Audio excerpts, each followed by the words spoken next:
Assalamualaikum warahmatullahi wabarakatuh. In this video, I'm going to give you an introduction to the idea of mathematical expectation, and the concept of it comes from the games of chance. So basically, when you talk about mathematical expectation, we're talking about multiplying the amount of a player, the amount a player stands to win, and the probability of winning. So that is the idea of mathematical expectation. For example, if let's say you have to pay 2 ringgit in this game, and then you get to roll a fair die. Therefore, the amount of payment that you will get later on will be structured in such a way where if you managed to get 1, 2, or 3 dots, then you will receive 1 ringgit. And if you manage to get 4 or 5 dots, then you will receive 2 ringgit. And let's say you manage to get 6 dots, then you will receive 6 ringgit. So the question here is, what's the average profit you can make if you participate in this game? So in order to do this, let's just consider what is profit. We can say that x here is a random variable that represents profit, okay? And basically you can see if you have the following outcomes. So if you have outcomes such as 1, 2, and 3, so therefore the profit that you get in this event is you will receive 1 ringgit, but then you pay 2 ringgit, therefore it is a loss. And in terms of profit, we can denote that with -1. Okay, so if you get outcomes such as 1, 2, and 3, your profit is -1, which indicates a loss of 1 ringgit, because remember you have to pay 2 ringgit, and when you get 1, 2, and 3, you will only receive 1 ringgit. Okay, now if you get this event, if you get 4 and 5 dots, therefore in this event you will receive 2 ringgit.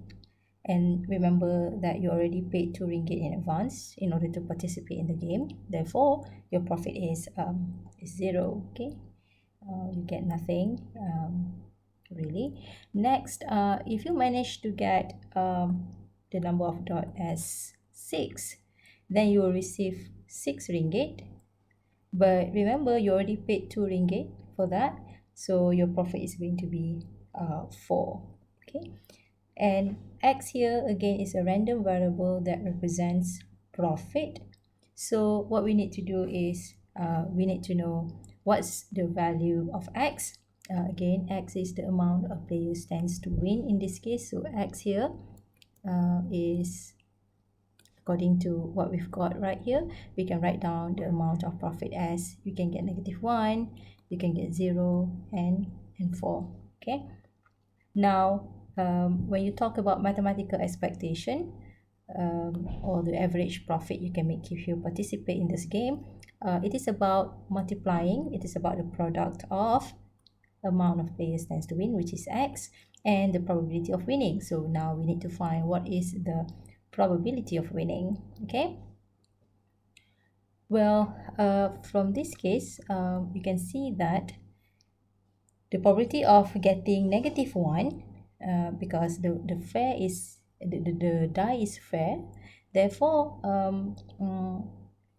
the probability of getting 1, 2, 3, 4, 5, and 6 is going to be equal, which is 1/6. Yeah, and in order to get a profit of -1, the probability is going to be 3/6, which is 1/2 really. Okay, because 1, 2, and 3 happens 3 times, and then you divide that with the number of possible outcomes, which is 6, so 3/6.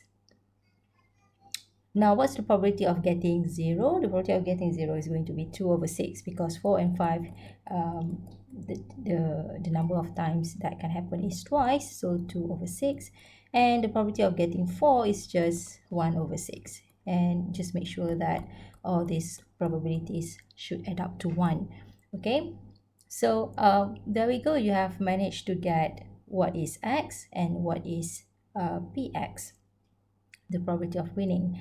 Therefore, the average profit is going to be written in this manner, which is average profit is going to be the product of uh, each pair of x and px. So what we're going to do is we're going to multiply -1 with 3 over 6 plus 0 with 2 over 6 with its partner right there, and then plus 4 1 over 6.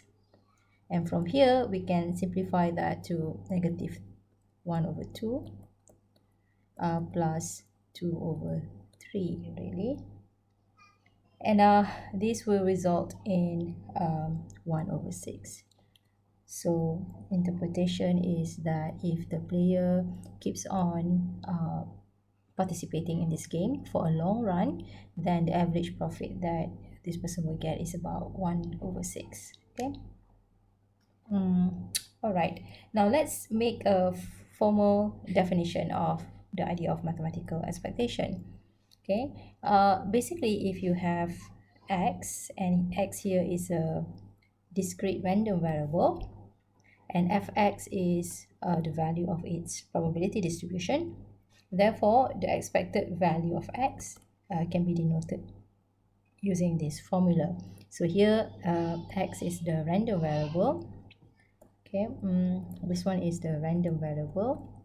And then what you're going to do is you're going to multiply each x with its fx. Okay, basically the process is going to be multiplying x with its fx, so with its corresponding partners really, and then you add them up. So therefore the formula has the sigma notation here, which indicates you're going to sum up all the products of x and fx. Okay. Now, next, if x is a continuous random variable and fx is the probability density, so when you talk about continuous random variable, fx has a specific name, which is probability density, then the expected value of fx can be found using the process of integration. Okay, so you need to integrate x times fx. So again, this one here is the product. Okay, so the product of x and fx, and since you're talking about expected value of x, it makes sense to integrate this expression here with respect to x, and here will be the limits associated with x itself. Okay. All right, I think I will just stop here, and I'm going to continue in the next video with examples related to finding the expected value of a random variable for discrete case. All right, thank you very much for watching.